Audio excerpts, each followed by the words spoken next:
Era una mañana normal en el Banco de Bangladesh. Nada parecía fuera de lugar, las pantallas seguían encendidas y los sistemas continuaban procesando datos como siempre. Pero en una sala específica, una impresora permanecía en silencio. Esa impresora tenía una sola función: confirmar transferencias internacionales de alto valor. Cuando dejó de imprimir, no emitió una alerta ni activó un protocolo de emergencia. Simplemente dejó de hablar y nadie lo notó de inmediato. En los sistemas financieros modernos, el silencio suele ser más peligroso que el ruido. Mientras los empleados seguían con su rutina, una cadena invisible de eventos ya estaba en marcha. No fue un ataque violento ni una falla masiva de servidores, fue algo mucho más inquietante. Un pequeño detalle físico dejó expuesta una operación digital que involucraba cifras que pocos países manejan. La normalidad era parte del problema, porque todo parecía estar funcionando como debía.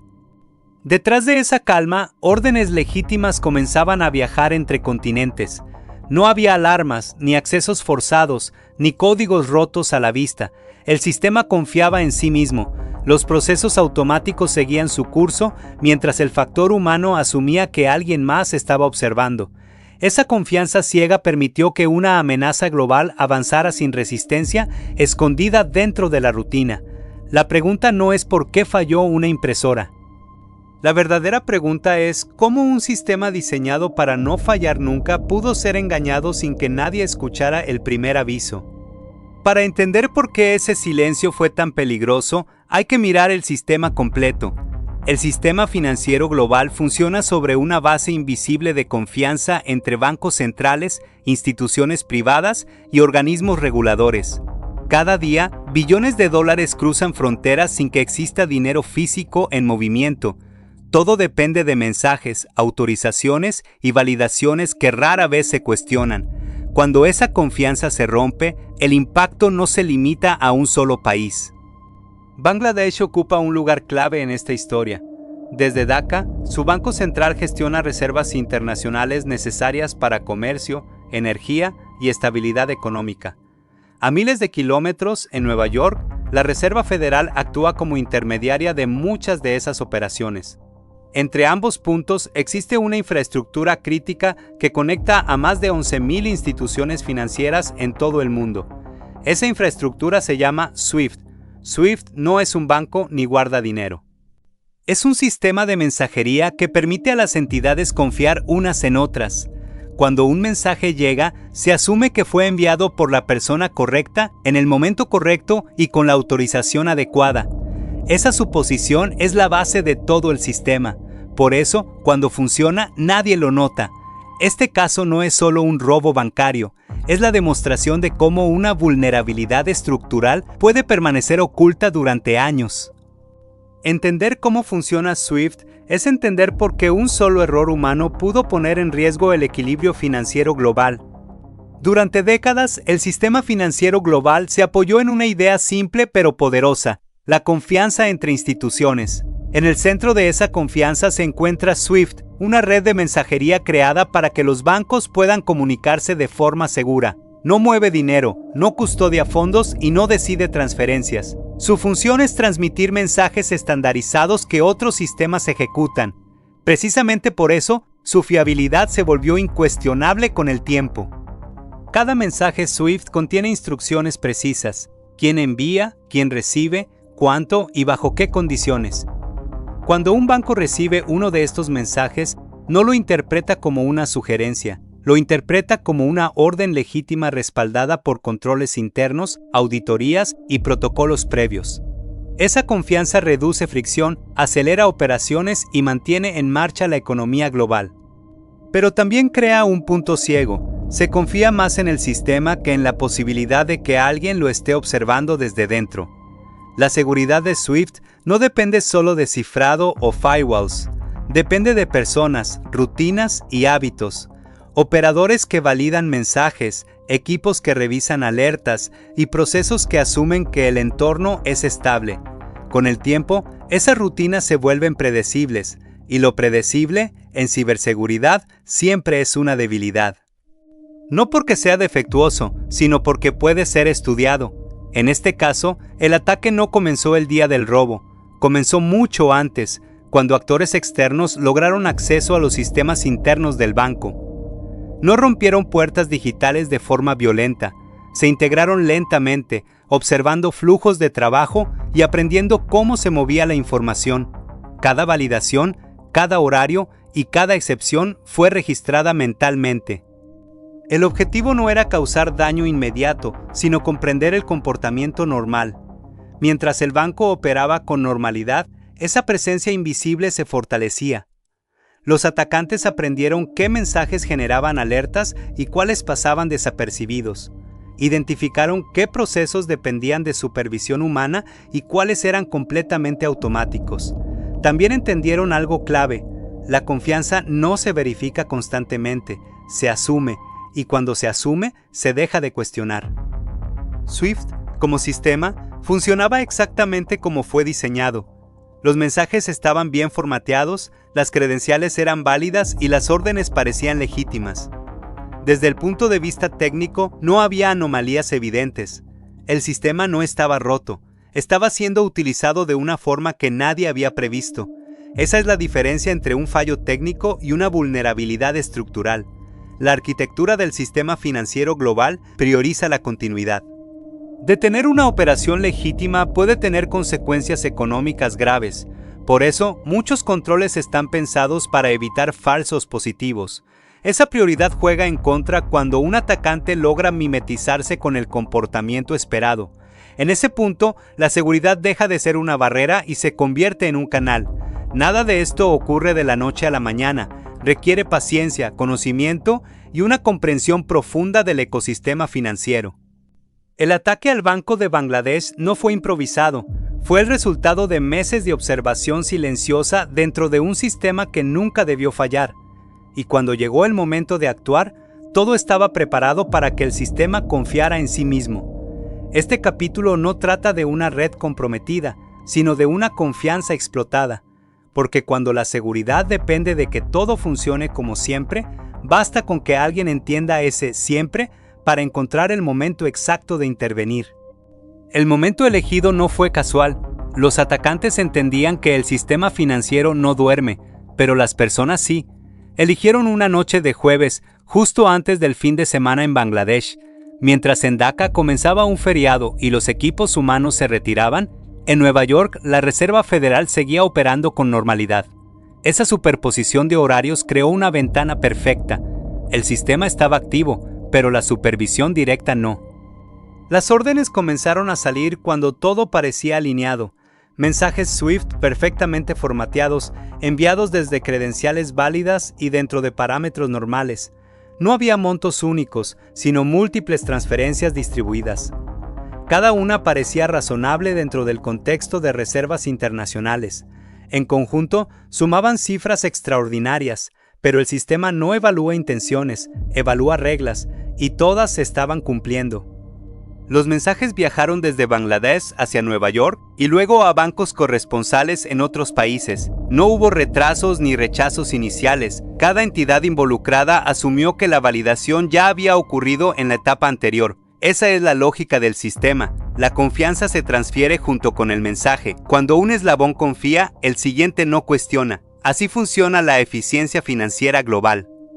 Mientras tanto, en Dhaka, no había nadie mirando las impresoras ni revisando confirmaciones físicas. Ese detalle, aparentemente obsoleto, era uno de los pocos controles humanos que quedaban. Al no recibir impresiones, nadie notó que algo estaba ocurriendo. El silencio seguía siendo interpretado como normalidad.